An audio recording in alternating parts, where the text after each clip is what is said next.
ജമ്മു കാശ്മീരിലും ഹരിയാനയിലും നിയമസഭാ തെരഞ്ഞെടുപ്പിന്റെ ആവേശം പുരോഗമിക്കുമ്പോൾ കേന്ദ്ര തെരഞ്ഞെടുപ്പ് കമ്മീഷൻ മഹാരാഷ്ട്ര സെക്രട്ടറിക്ക് കത്തയച്ചിരിക്കുകയാണ്. വരാനിരിക്കുന്ന നിയമസഭാ തെരഞ്ഞെടുപ്പിന്റെ പശ്ചാത്തലത്തിൽ ഉദ്യോഗസ്ഥരെ സ്ഥലം മാറ്റുന്നതുമായി ബന്ധപ്പെട്ട നിർദ്ദേശങ്ങൾ റിപ്പോർട്ട് ചെയ്യാത്തതിൽ കേന്ദ്ര തെരഞ്ഞെടുപ്പ് കമ്മീഷൻ അതൃപ്തി രേഖപ്പെടുത്തിയിട്ടുണ്ട്. ജമ്മു കാശ്മീർ, ഹരിയാന, ജാർഖണ്ഡ്, മഹാരാഷ്ട്ര എന്നീ സംസ്ഥാനങ്ങളിലെ ചീഫ് സെക്രട്ടറിമാർക്ക് കേന്ദ്ര തെരഞ്ഞെടുപ്പ് കമ്മീഷൻ മുമ്പ് കത്തയച്ചിരുന്നു.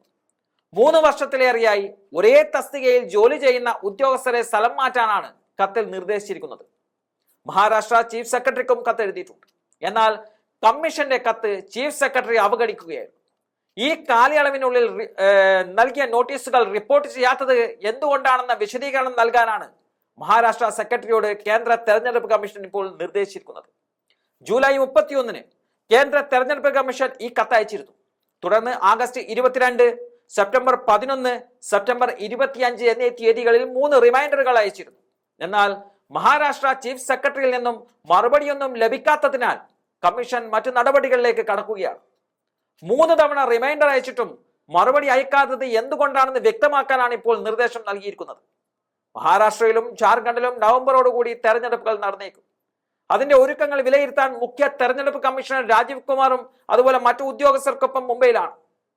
ഒക്ടോബർ ആദ്യവാരം ഒരുപക്ഷെ തെരഞ്ഞെടുപ്പ് തീയതികൾ പ്രഖ്യാപിക്കാൻ സാധ്യതയുണ്ട്. മഹാരാഷ്ട്രയിൽ തെരഞ്ഞെടുപ്പ് വൈകിച്ചതിൽ തെരഞ്ഞെടുപ്പ് കമ്മീഷൻ ഒരുപാട് വിമർശനങ്ങൾ കേൾക്കേണ്ടി വന്നിട്ടുണ്ട്.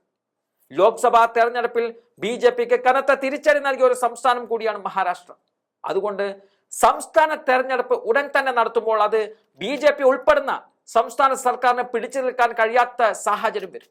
അതുകൊണ്ട് പരമാവധി സമയം നൽകാൻ വേണ്ടിയാണ് തെരഞ്ഞെടുപ്പ് വൈകിപ്പിച്ചത് എന്നൊക്കെയുള്ള നിരവധി വിമർശനങ്ങളാണ് തെരഞ്ഞെടുപ്പ് കമ്മീഷൻ നേരിട്ടത്.